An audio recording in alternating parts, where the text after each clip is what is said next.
Hello, everyone, and welcome to the John Marshall Podcast. I'm John Marshall. If you're new to the channel, please remember to like and subscribe, and go ahead and smack that bell to be notified of future upcoming podcasts. My guest this evening is someone I met over 20 years ago while putting together my first comedy and magic showcase. Every show featured a musical guest, stand-up comics, and magicians, all presented in a small playhouse in North Hollywood, without the usual 2-drink minimum. Here's a clip highlighting some of her stand-up work.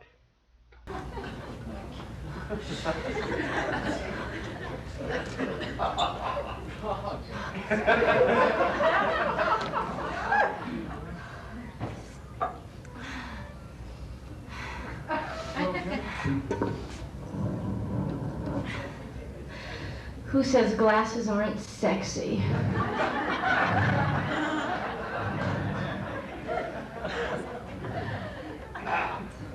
I am a woman. I am a woman, and I have my needs. I need respect. I need to wear breathable cotton fibers.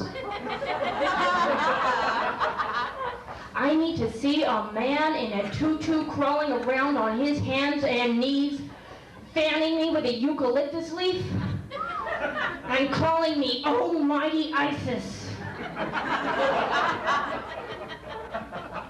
Sir? No, not her, me. The very last gig that we did together was a production that she wrote and presented at the Santa Monica Improv. That's right, home of A&E's Evening at the Improv. The show was titled The President's Weekend, and it starred Ed Asner and Diane Ladd. Please welcome to the podcast the warm and very funny Denise Munro. Denise, welcome to the podcast.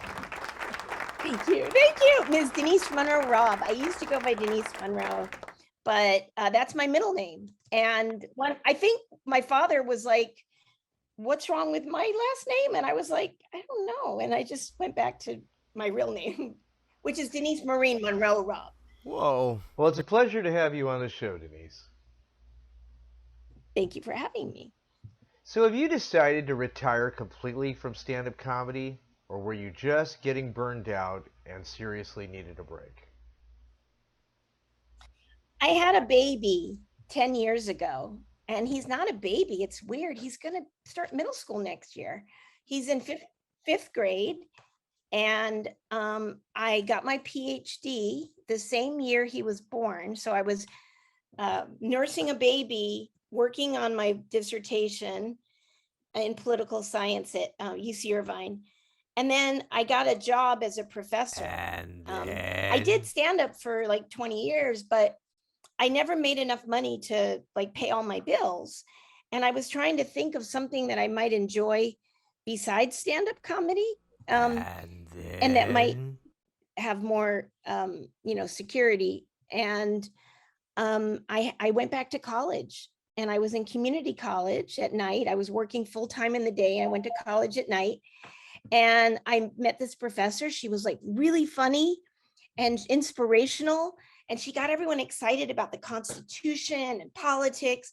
And I was already really excited about politics. I've been doing political comedy, for years. And I said, "How do I do what you do?" And she said, "Get a PhD, because community college jobs are really hard to get because they pay really well and they have good benefits. But if you get a PhD, you have a better chance of being hired." And so as soon as I finished with her, I just went all the way. I went to school for like 15 years. I got my AA, my BA, and then I finally quit working, and I just went to school full time at UC Irvine, and I got my master's and my PhD.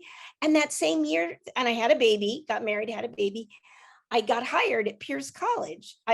It was a miracle because hundreds of people applied, and I didn't think that she was going to hire me, but it kind of fulfills performing too, because they think politics is boring. So I have to kind of keep their attention and show them why it's exciting. So I try to make them laugh as well as teach them stuff. Well, I totally agree that laughter is the best medicine. I mean, it's definitely not brain surgery, but... Not brain surgery. I don't think brain surgery would be a good place where, but yes, in many careers it does. All right, everybody, stand back. I'm going to remove the brain right now. Thank you. I have no experience. Just relax. I saw it on YouTube once. I'm pretty sure I could pull it off. All right? All right, so you're a teacher at Pierce College. It sounds like a great change of pace. So when was your last big gig, and did you have any idea at that point that it was going to be your last call? The only comedy shows I did, I think it was right after Josh was born. I did the Ice House. And then I'm a Unitarian, and I go to Unitarian church camps. They're kind of a political church, which is why I like them so much. And I did shows at camp, and I also did shows for my work. Great Scott. But I did shows in graduate school too. But then just working full time and raising a little one and doing political, I still do political activism, and I do PTA stuff. So I'm just exhausted. I'm exhausted, and I don't sleep much. I usually fall asleep around 2 a.m, and then I have to get up early because nobody told me this, but when you have children, you can't just sleep in. They don't let you. Well, believe it or not, I actually have a 7-year-old son myself. I do believe Sleeping in? What the hell is that? I get up every morning at 5:30 a.m. and go to work in the agricultural business. We grow fruits and vegetable trees and plants for the valley, which I know that you truly appreciate. I Denise. do. Thank you. I'm a vegan. That's all I eat. I actually work harder now than I ever did in my younger years. It's kind of weird. At the moment, a very serious situation is going on at my house. My wife just tested positive for COVID. Oh no. It's really sad to think that the whole world is dealing with this invisible killer. And for that, I'll never forgive China. Damn it, Jim, I'm a reactor, not a doctor. We've had no choice but to wake up and realize that we're not in Kansas anymore. The entire country now stands divided. She's vaccinated though, right? How about frickin' no? No. She's not vaccinated? That was months ago. No. What? John. She has her reasons and I have mine. John. Mainly, it's not FDA approved. What that? You don't have to think about it, dude. We're staying quarantined till doctors tell us it's safe to resume life. Lord. Well, that's But I appreciate crazy. any prayers. That's crazy. How dare you? I don't know anybody who's not vaccinated. Well, you know at least a couple. Well, I guess now, yeah, sorry, now I do. But I mean, everyone I know, we couldn't wait. We went like the second it was available because, I got COVID before they had a vaccine, and I don't know how I got it. I wore gloves and I wore masks and everything, and I never went anywhere except Trader Joe's to get some food. And I had most of my groceries delivered, but Trader Joe's doesn't deliver. But we still got it. We all got it. I was really sick for a few weeks. But then as soon as the vaccine was available, I was on it. Well, they say that you can't actually get the vaccine once you have it. You actually have to. No, I had to get better. I got better. Yeah, it was 6 months before they had a vaccine. And then 6 months later, they had a vaccine and we were like all in line for it. I'm not comfortable with all of the contradictions regarding the vaccine, such as at first Fauci said, if you get vaccinated, you won't have to wear a mask anymore. And then Fauci says that the science has changed.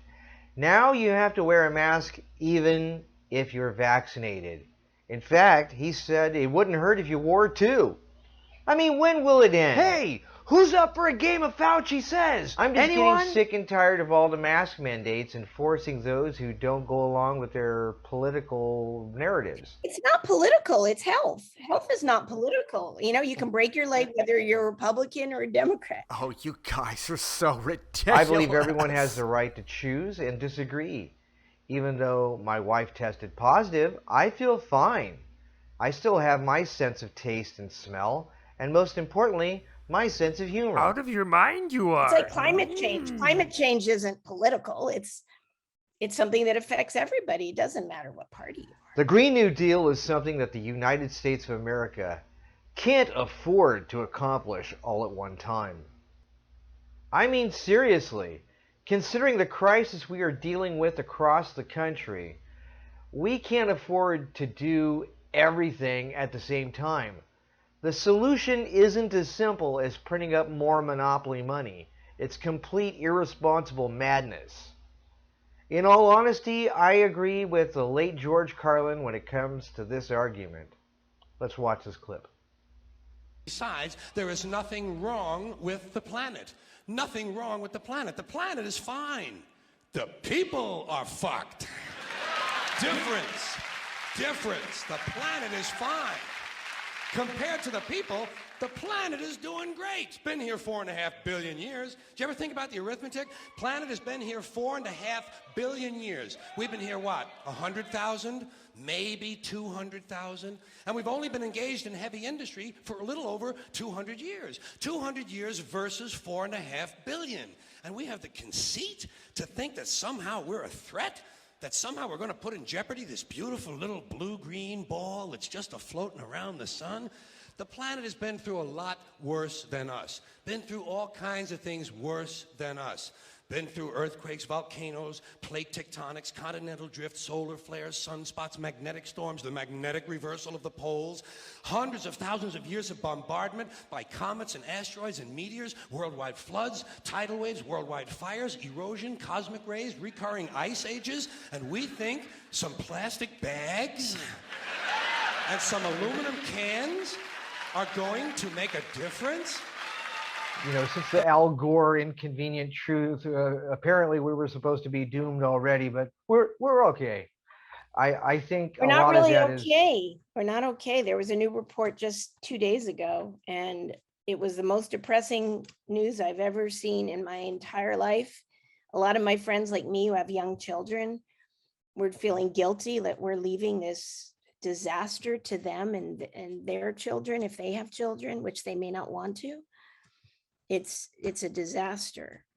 I know. I don't feel qualified. I wake up in the morning, I'm like, okay, I'm a vegan, I drive an electric car, and all this stuff is still happening. I don't know what more I can do. I mean, I talk to people, I teach, but it seems like it's all just a drop in the bucket. It's overwhelming.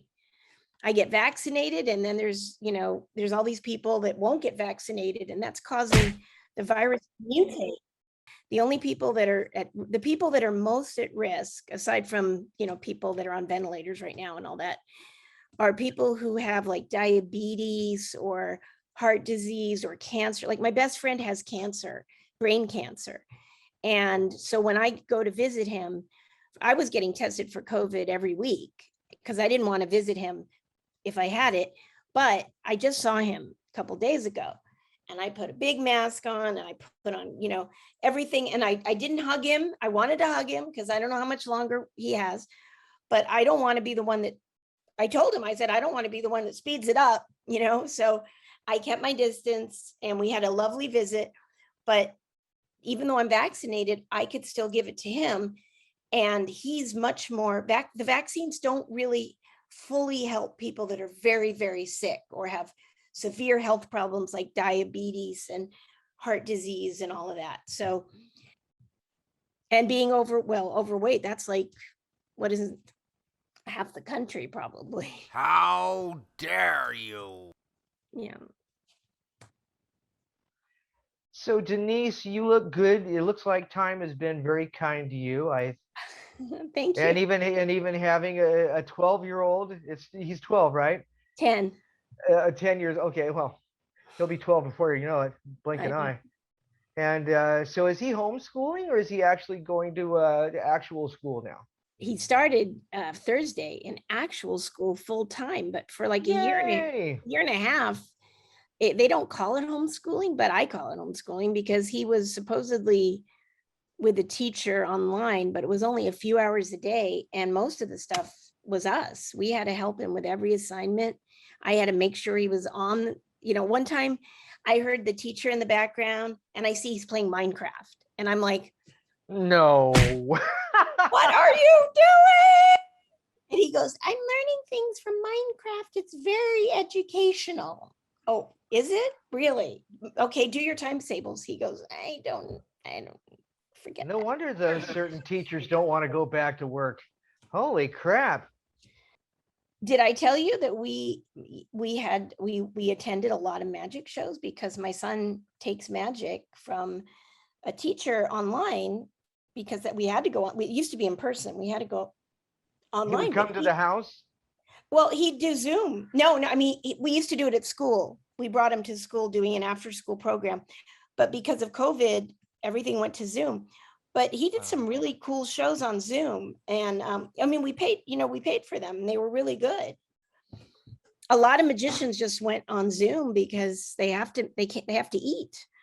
I've never done a Zoom show or a magic show on Zoom. To me, it just doesn't seem like that intimate one-on-one look to here, pick a card. You know, it's not the same. But if you do a little bit of mentalism and you can actually demonstrate that you can actually take people's thoughts, now that's the kind of, whoa, how did he do that? What? Yeah, that's pretty fun. I've had some great mentors in magic. I've had Jeff McBride. He was my mentor with Eugene Berger in Las Vegas. And I got to hang out with Johnny Thompson before he passed away. Of course, my mentor Eugene Berger is no longer with us. Greatly missed. He was a wizardly looking man, and he had that. If you just put on the wizard hat, he would totally pull it off. I mean, he was very wizardly. I mean, he would take a very simple magic trick, and he would put this beautiful framework around it. You know, and that's what a storyteller does. Yeah, yes. Those are the best. Even in stand-up comedy, a comic has got to take that story and turn it into, and you got to pull out the little fluff, the stuff that doesn't quite fit in there and kind of detracts away from the punchline. Yeah. I mean, we get it, you know, as artists, we understand, but, you know, as a magician, I'm the writer, the director, the producer, the choreographer. Yeah. I put everything together in my show, and it is usually down to the T. And a lot of work goes into that 45 minutes that the audience thinks, oh my God, that was quick. No, that was actually it took me about an hour and a half to set it up. Yeah, it's a lot of work, but it sure is fun. I think I told you we just saw a magic show in Vegas last week in person. And who'd you see? Do you remember? Xavier Mortimer. Okay. He's from Cirque du Soleil, and he did illusionist stuff. There was multimedia, and my son loved it. It was really fun. That's amazing. Not only the Cirque du Soleil part, but to be a magician working in a Cirque du Soleil theater. Oh my goodness, I've got to check into that. It was very cool. And his partner, I don't think they were like real partners in like marriage, but a woman that was his assistant, but he had a whole story. It was a love story. And she's from Cirque du Soleil too. So she did like acrobatics and magic with him. So the whole thing was like, and there was mentalism, and I don't know. I never can figure any of this out, but I keep telling Josh, don't just, I said, why bother trying? Why bother? Yeah, I know. My friends say, don't even try. But my son does the trick, but he doesn't have, I go, you gotta, come on. And he goes, look, there's your card. I'm like, don't just go, there's your card. Go like, ooh, do something. Right. You got to put that framework in there, son. Write him some material, Mom, Denise Munro Robb writes magicians material now. This is awesome. It would be fun. I really like teaching. I'm not a researcher. I don't like to research. I can do it, but it's more fun to me to be with the students and inspiring them and talking to them and getting them interested in voting and democracy. And I'm not so into like sitting alone, in front of your computer going through data and crunching numbers. I just don't find that very I do a lot of fact checking, so a lot of the things that people say, I actually go and get my facts. Oh, that, And, yeah, but that's easy. That takes that's not very long, but but you I know, like also worry about things being actual proper facts and not yeah, I Wikipedia teach type of that. shit. Yeah, I teach my students how to tell real from fake news. We have a whole course. We even did a whole workshop on it for the honor students. They had a whole convention. It is very, very important to know, that what you're getting legitimate sources and things like that. Because a lot of my students go, blah, blah, blah, I hear everybody in the United States is dead, or, something crazy. And I go, what? And they go, I saw it on YouTube.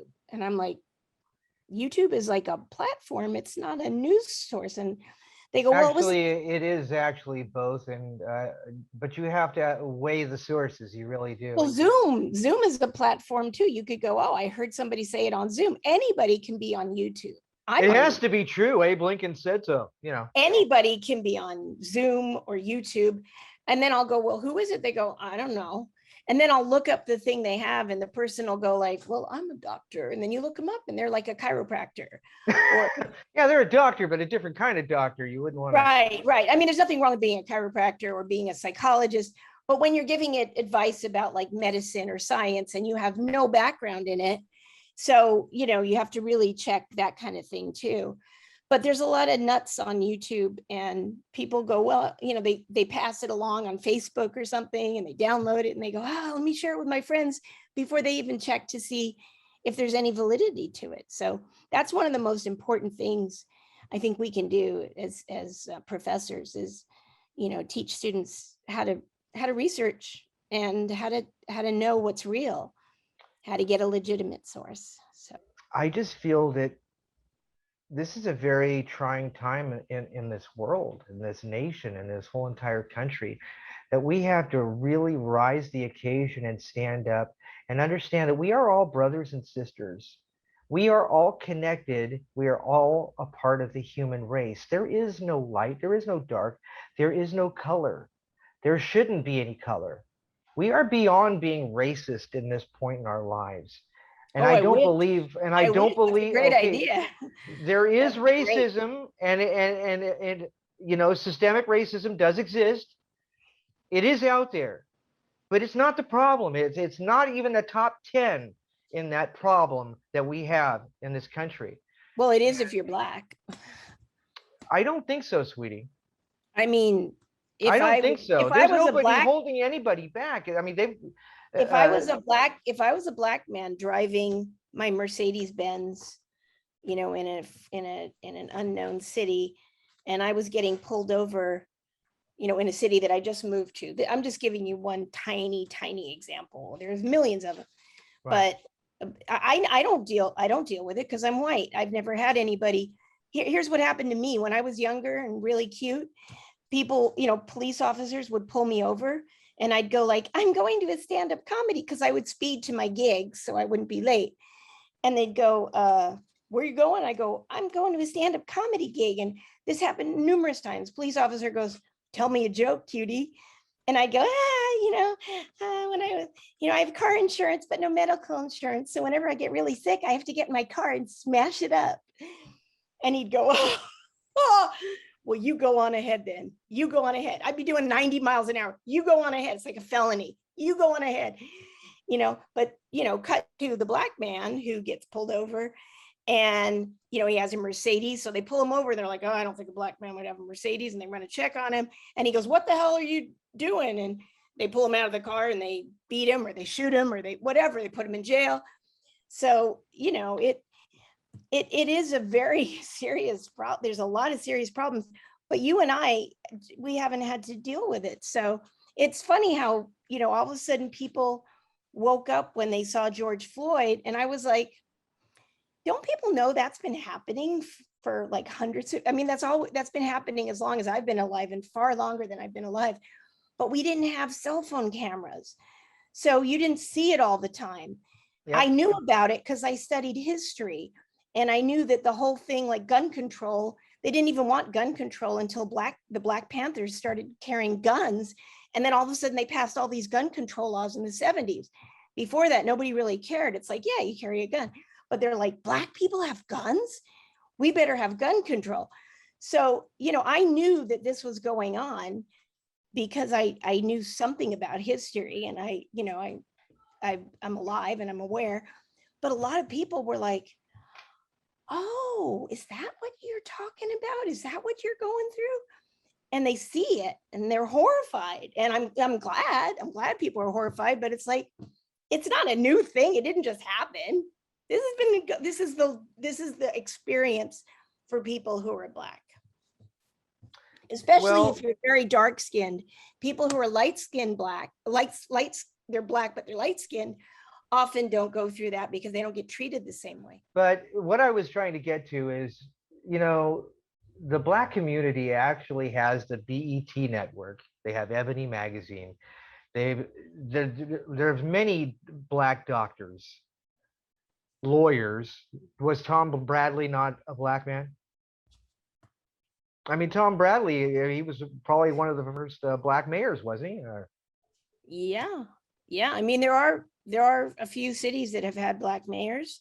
And of course, there was New York just got their first woman. Martin Luther King Jr., who I will quote one thing that I stand beside and stand true on, and that is, judge not a man by the color of his skin, but by the content of his character. Yeah. Correct. No, those are great ideals, and things are definitely better than they were in the 1800s. I do not support Black Lives Matter because it's not a true actual organization. It is a terrorist group, in my opinion.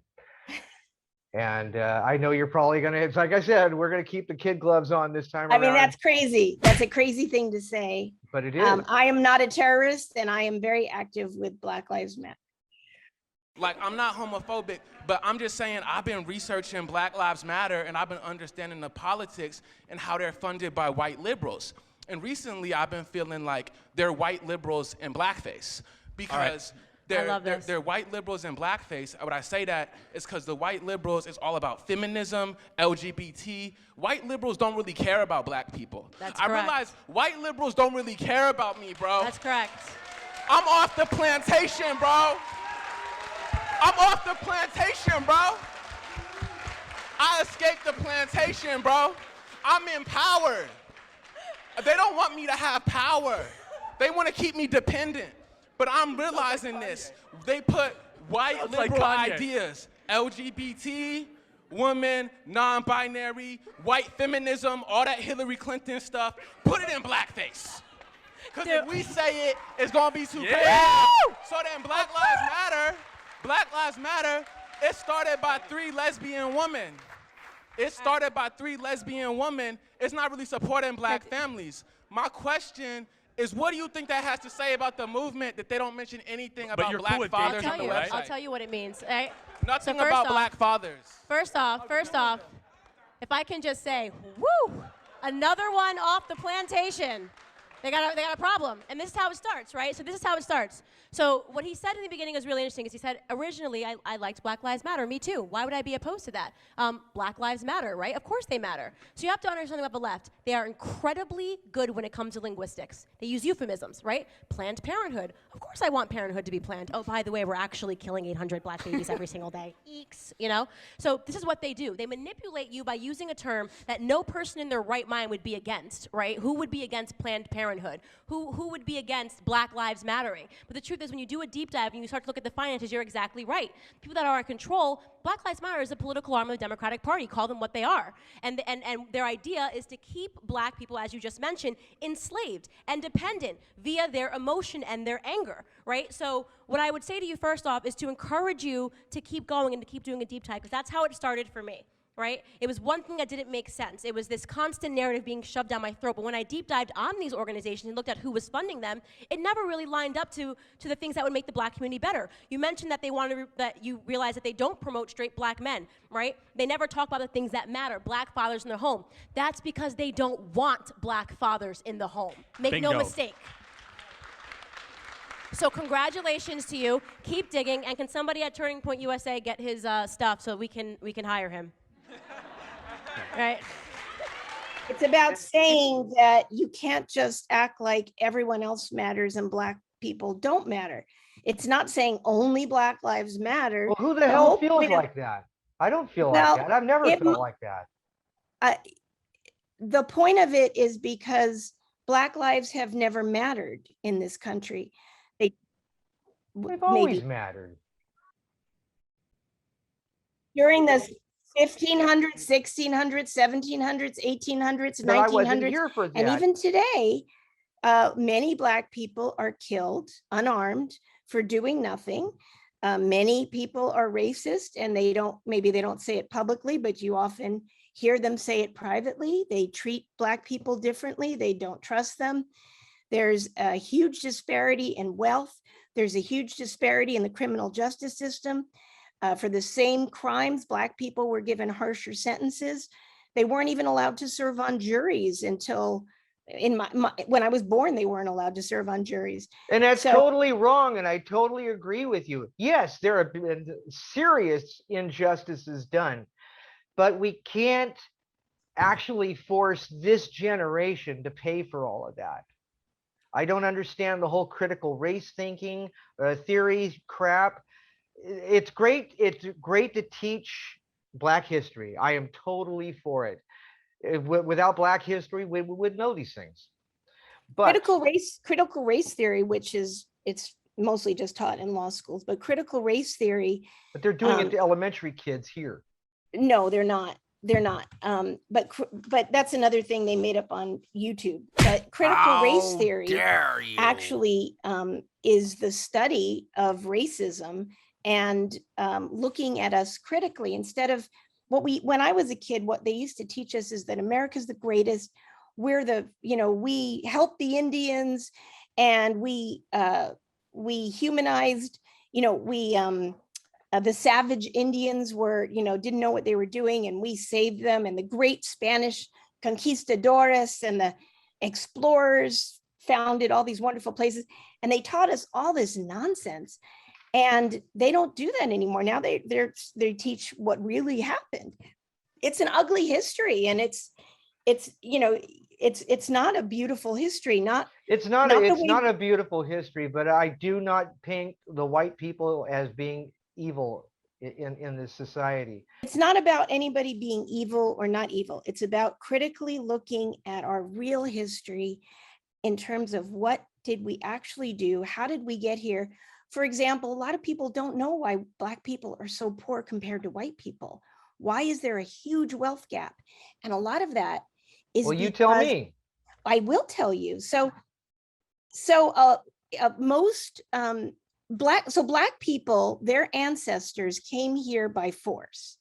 They didn't come willingly. They came on boats, millions of them. They would go to Africa, and they would, by gunpoint, put them on boats. Sometimes half the boat would have to be dumped because it was too full, and they would just throw them overboard and they would die. And if they lived and they came here, they were sold. Their children were taken away from them. They were put into forced labor for no pay. And even after slavery ended, they had this thing where they would have them working for, it was working the land of the former owner, where they would not be given a living wage, and they would always be indebted to the former master. So this went on for hundreds of years. And then when they finally ended slavery, they didn't really fully end slavery or allow people to have full rights until 1965, 1964 for the Civil Rights Act, and 1965 for the Voting Rights Act. But the thing is, a lot of people were accumulating wealth and passing it on to their children. But Black people couldn't pass on wealth because they didn't have wealth. And then when they were free from slavery, they had these covenants. And they didn't allow Black people to live in the best neighborhoods. It's kind of like what we did to the Indians. We're like, we'll put you in this, land that can't grow anything in Oklahoma, and we'll take the best land for ourselves.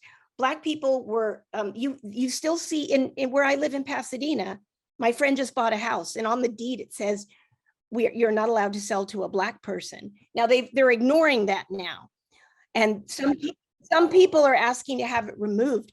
The language is still there. The language is still there. So they couldn't accumulate.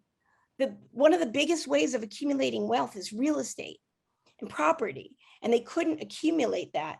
So a I lot can't of people, accumulate it. well, yeah, I I mean, don't own my own house.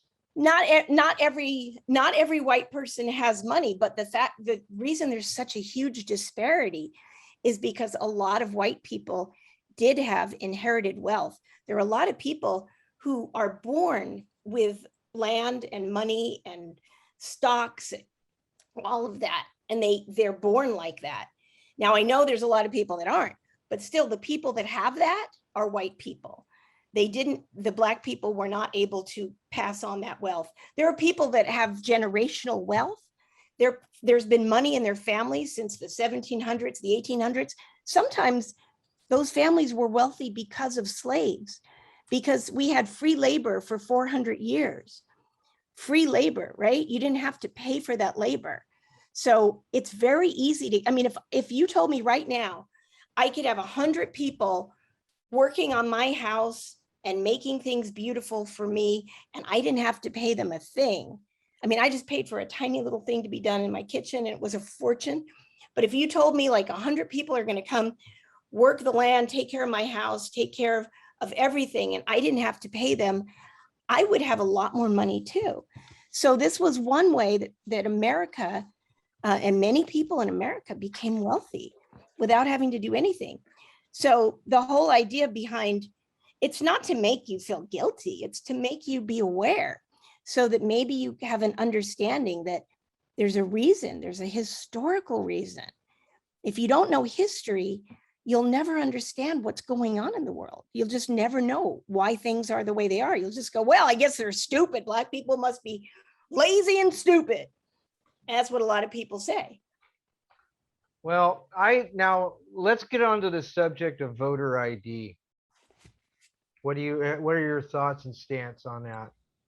Voter ID is really very small in terms of what's going on right now. I mean, I'm more concerned with things like what they're pushing in Georgia, which is actually overturning democratic elections. They want the legislature, which is largely Republican, to have the ability to overturn. I mean, let's start with the Electoral College. The Electoral College does not mean that I vote for this person and they win. We're the only country that uses this to choose our president, our leader. No other country has this. In every other country, if you get the most votes, you win. It's very simple. Right. But in the United States, because of slavery, again, most people don't know the history. It had to do with slavery. We created a system that you could get the most votes, like Al Gore got more votes than George W. And Hillary Clinton got more votes than a few million more votes than Donald Trump. And you could get the most votes, but you don't win. And the reason we did that was because there were slaveholding states. And the slaveholding states had a lot of slaves. And when they were forming the country and writing the Constitution, they were like, well, the slaves are property. And we go, okay, well, we'll give every state two senators. And that'll be part of the Electoral College formula. And everyone went, yay. And the states with no people, you know, I always tell my students, states like Alaska, I've been there. It's a lot of moose, not a lot of people. You know, we have 40 million people in California and they have like 1 million people. They used to have 500,000. I think they have more now, but I think less than 1 million. So, but they still get 2 senators no matter what. But then we said, okay, let's make it a little more fair. If you have a big population, you get more congressional representatives in the House of Representatives. Well, the slaveholding states were like, yeah, but half the people in our country are slaves and they're property. They don't count as people. And they fought about this. And the slaveholding states were like, you know, Thomas Jefferson's state of Virginia, he was like, I'm never going to be president if we have this system. I mean, he didn't say that, but people in Virginia were really upset about it. So they came up with this crazy formula, which is in the original Constitution. And it says that Black people count as 3/5 of a person. 3/5 did they get 3/5 of a vote? No, they got no vote. They were property.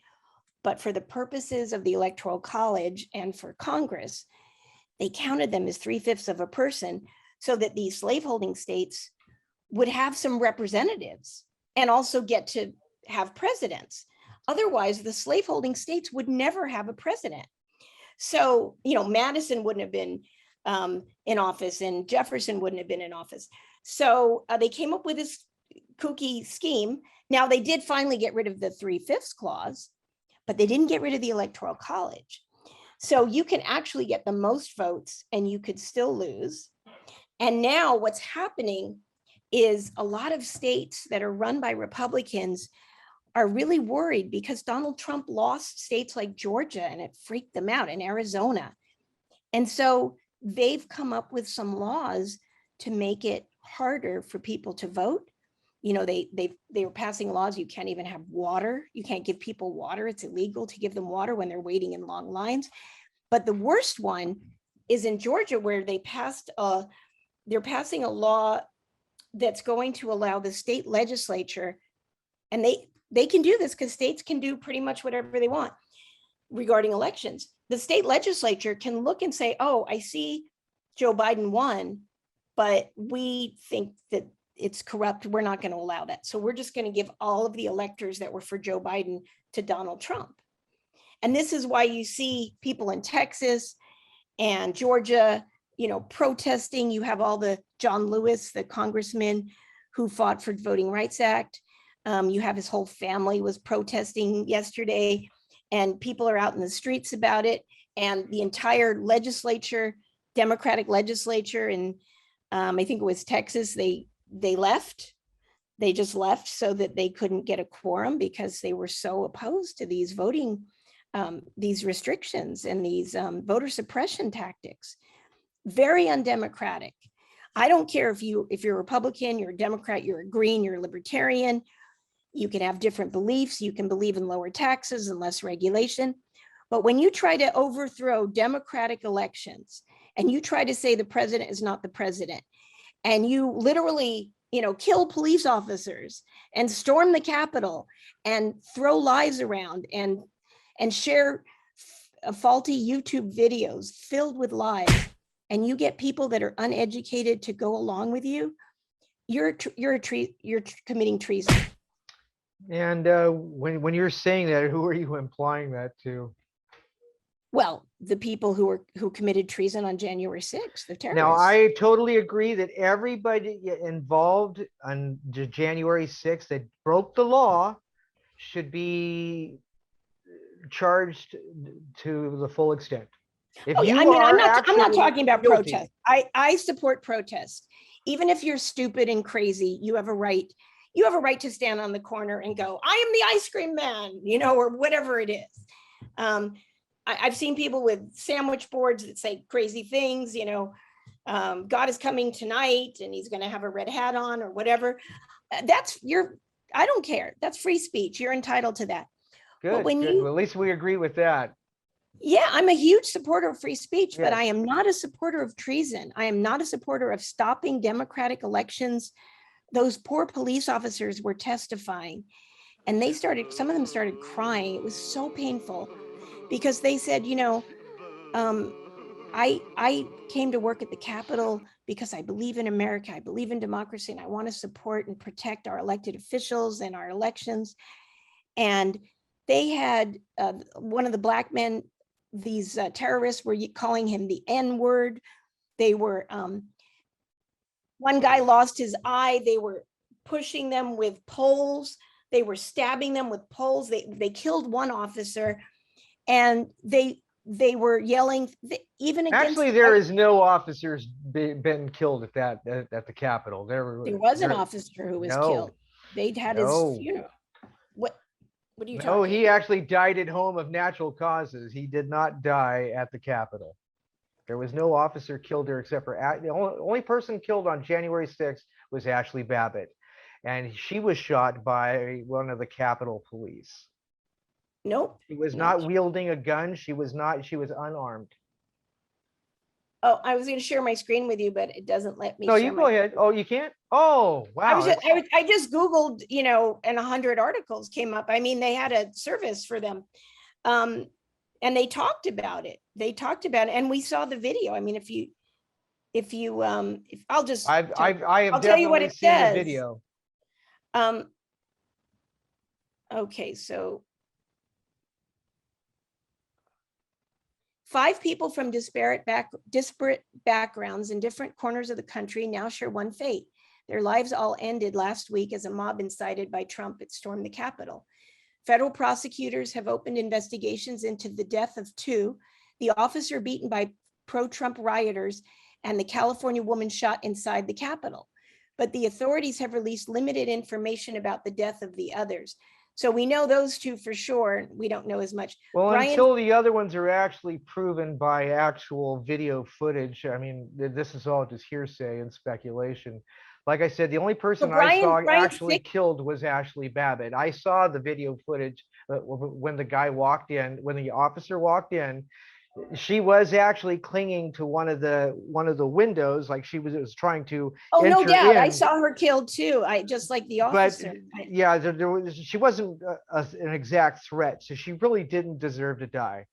And I would. Yeah, I would not have killed. I would not have killed a protester. But you know, the police officers were terrified. They didn't know what to do. But they also have body cams now. Yeah, have you been watching? I've been watching all the footage, and it's horrifying. It's horrifying the way they treated those police officers.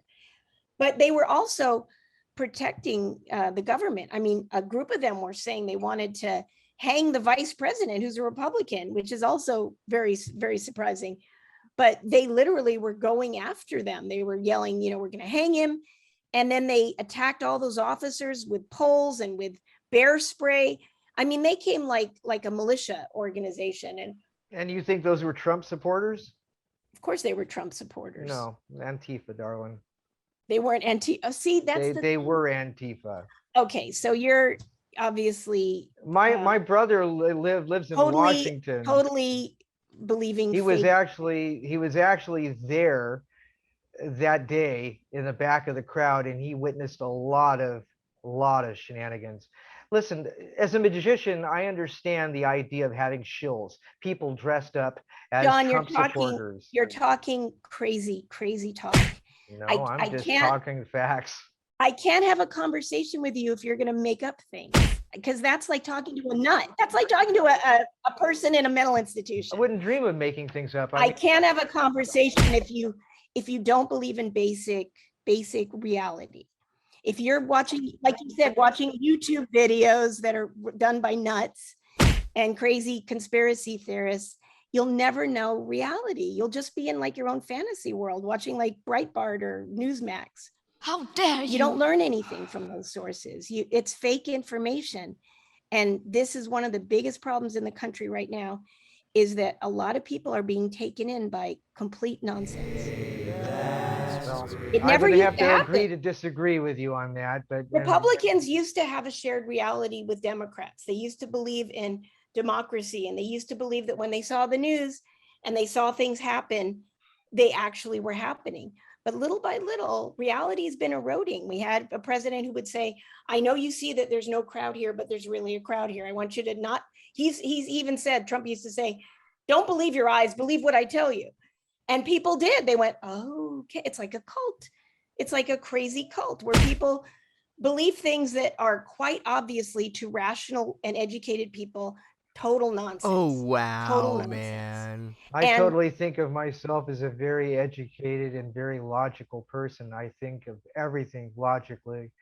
But you just completely denied what happened on but January I totally 6th. don't agree with what happened, and that's what we saw it. We watched it in real time. This is freedom of speech. You're entitled to say it, but I don't have to have I can't have a reasonable conversation with somebody talking crazy talk. It's not Well, then possible. let's change the conversation then. Show starts in 8 minutes. Yum, yum. It's time for a tasty and refreshing Denise, snack. this has been an incredible 45 minutes. I think so. No more stand-up comic from here. I see maybe when my son's older. When my son's older, I might have some energy, but you still keep friendships with most of your stand-up comic friends, of course. Yeah, I still hang out with Richard Tanner and Cherise Severin, and I talk to Dana Snow sometimes. Well, I tried Bobby Pollock's number that you gave me, and No good. unfortunately, no good, either one of them. I haven't heard from him in years. Yeah, I saw he's got 2 Facebook pages. One, he's got the long hair like he used to, and the other one was like really short. And I was like, okay, that's probably a more recent one. Yeah, And I I don't sent know him how both to- a request, so I don't know. He hasn't been updating those pages, right? No. Yeah, He's I probably see. not working anymore. No. I heard he was sick, but his wife had told me he was getting better. So I don't know. Oh, I'm sorry to hear that. Yeah, I was He was a hoping. good guy. We used to do lunches and stuff together. It was back in those days of doing that show. I was lucky enough to have a wonderful set of friends that you introduced me to, by inviting you from, your headshot at the Playhouse. I said, oh, I'll give her a call, as she says she's a stand-up comic. Okay, I'm putting together this show. Let me give her a call. You showed up that night and you brought 2 stand-up comics that was like, hey, do you mind if I do a 5-minute open mic thing? And every time we did a show, 10 more comics showed up. And It was fun. that was from you. Oh, it's my pleasure. Thank you for doing it. It was really fun. I enjoyed it. And I like the theater better because when you do a comedy club, they're often drunk. There was And no drinks at the theater, so there was that's no what you know what I minimum. love that. I love that. I wish I know they don't make as much money, but I wish they would just have comedy without alcohol, because the more drunk people get, the more they get belligerent. I mean, I was at a show last week or 2 weeks ago in Vegas. Jim Jeffries, one of my favorite comedians, Australian comedian. Mhm. And it was one of his first shows back. He hasn't performed since the pandemic. And he was amazing. But there's somebody in the audience who kept yelling, well, what do you think of that? And what about the other thing? And he had to stop, and he was great. I mean, I couldn't have done as well as he goes, and they were going to throw him out. He goes, no, that's fine. What is it? What do you mean by what? And the guy goes, no.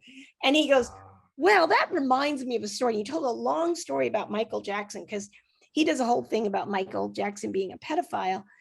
And Michael Jackson's daughter was in the audience the night before. Tito, give me some Paris. And he was mortified because, it's not bad enough. She has to live with that and the grieving of her father, but then she has to hear this comedian going on and on. So he did that. And then he brought it all around back to this guy yelling something. It was like a long callback, and he got like applause and everybody loved it. Then a minute later, the drunk guy is like, well, what about Mom? And I thought, oh, is he gonna like dominate the entire show? But I'm sure he was drunk. I'm sure. So, doing a theater, it's like my favorite. It's my favorite. Too bad we couldn't do like a brand new Farrell's ice cream parlor with the new stand-up comedy and magic stage. Come on. Oh, that would be nice. Ice cream, sodas, and soda fountain, and well, I did a lot of coffee houses. I didn't just do comedy clubs and travel and TV shows and stuff. There were a lot of coffee roasters, and I'm trying to remember the name. There was all these different coffee places that had comedy. The Mad Hatter, before it closed down, was like the first place I ever performed. And so people were, they were hepped up, but coffee and on comedy caffeine. goes great together. It goes great. Yeah, the audience is awake, because they've got the caffeine. Get on crack and caffeine and tell me a joke, damn it. Yeah, exactly. It was great. It was really great. I think coffee goes well with it, but a lot of times they're just, and when you start out, they put you on at 2:00 in the morning. So you have the really drunk people, like everyone normal who has a job went home. So you've got like drunk people who are just like, I got nowhere to go. Well, I think that was the kind of the scary thing with the theater show. During the end there, we had so many people on the performing list that, it wasn't like, the stand-up comedy room where you're selling alcohol. These people really had to either think you were interesting and stay because they wanted to. Yeah. But it was a different crowd. I mean, they weren't drunk. But I think to more extent, they were probably more comprehensive of the jokes. Mm-hmm. Yeah. Yeah, you know, can't really tell, like, Stephen Wright or Mitch Hedberg or something. They can't really do a really good set if people, I mean, I could see how they would bomb a lot, because when I went on the road, I would do places like Whiskey Creek. I would do shows where they would sometimes have the TV on. It would be like I said, I don't know sports, but let's say the Super Bowl would be on or something while we're doing, like, they wouldn't turn the TV off. So people were barely paying attention. It was loud. And so the kind that's of comic, horrible. well, yeah. And I'd go with another comic, usually a man, almost always a man. And it would be like a big man with a loud voice. And I took my mom on the road with me once, and my mom said, honey, you need to have more dick jokes. Because they would, these guys would come on and they'd be like, hello, welcome, Whiskey Creek, wah! And everybody would go, ah! And, it didn't matter if the Super Bowl was on. They were like, and you go, yeah, I just banged my wife. And, I don't know. And then I'd come on like, oh, hello, well, here's something to think about. And they'd be like, and I remember doing a military base once, Port Hueneme, and my first paid gig was like $100. And I really wanted to do well. And it was a military base and everyone was drunk. It was like a party. It was like, I think it was the Irish, what's the Irish? The Irish, where everybody, St. Patrick's Day. Yeah. And like 1 minute into my set, I was like 20 years old. They were going like, show me your tits, show me your, and they started chanting, suck my balls. And I was like, I can't believe, I have a video on VHS, and I started just talking to them, and it didn't go really well. I'm amazed that I stayed, but I knew they wouldn't pay me if I didn't stay for 30 minutes. So I stayed for 30 minutes, even though they were yelling like suck my balls for 30 minutes, and I got them to stop a little bit, and I'd say something and I'd insult them. I was turning into a comic, the kind of comic that I don't like, but I found that if I said something insulting, then they would laugh. It was kind of like being that bull rider in 8 seconds. Can I last that 8 seconds? Come on, baby. Right. That's what it did feel like that. Yeah. And it totally didn't feel right to me. That's one of the things I liked about a theater, is you could actually take pauses and think and talk, and you didn't just have to like keep bombarding their senses with, just vulgarity 24/7. Well, I've been thinking to myself, it's time for maybe a comedy and magic showcase reunion. That'd be fun. That would be fun. And I was thinking it would either be fun to do as a Zoom project or actually to put it together. But I'm so tired of Zoom. So tired. Yeah. Let me ask you out of curiosity. For like a big gig like A&E's at the evening at the Improv, what kind of money was involved with that? Was it just small? Like $1,000, but it was 20 years. Oh, that's not too bad. Well, yeah, except that I'd only get a couple a year. So, I mean, this is why I had to get a job, because my best year, I think I made maybe $8,000. And that's pretty impressive, though. I mean, really, for standing up but there. I had to keep some crappy job during the day, and I was most of us do. Well, not even. I was just telling my son this. My husband and I both have jobs we love. We worked really, hard in school to get them, but I was just telling my son that if you go for a job that you love, then when you go to work, it literally doesn't feel like work. Like, I get up at 5 a.m. to go, because I commute a long distance to go teach, but I love my students. I love talking to them, and I love listening to them interact with each other. And I don't love grading papers. That's not much fun, but it's a great, great job. It's great hours. It's great for being a mom, because you get home at a decent hour, and it's not physically intensive because I'm not very strong. So, and I get to use my mind, and I get to make people laugh. So I was telling him that, your life doesn't have to be a drudgery. My life was drudgery for like half of it. Half of my life was literally staring at a clock, waiting for it to be 5 o'clock. I couldn't wait to get over. I was like, oh, thank God I'm off work. And then I'd be tired and I'd go do stand-up, but I was exhausted.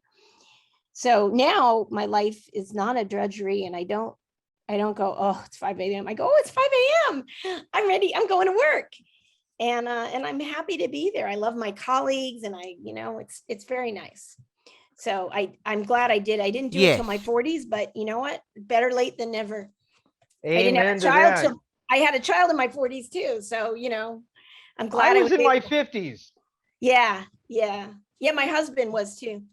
So they said with all the pot that I smoked that I was sterile and didn't have a chance in hell to having a kid. Surprise! I hope you enjoyed tonight's podcast. My guest tonight, of course, was the very funny and wonderful Denise Robb. I do thank you from the bottom of my heart for joining the podcast. We'll just have to do it again. It was fun. I enjoyed it. And you got my heart rate up. So that's good. It's like I went to the gym. So Denise, thank you so much. God bless you. God be with you. God bless you too.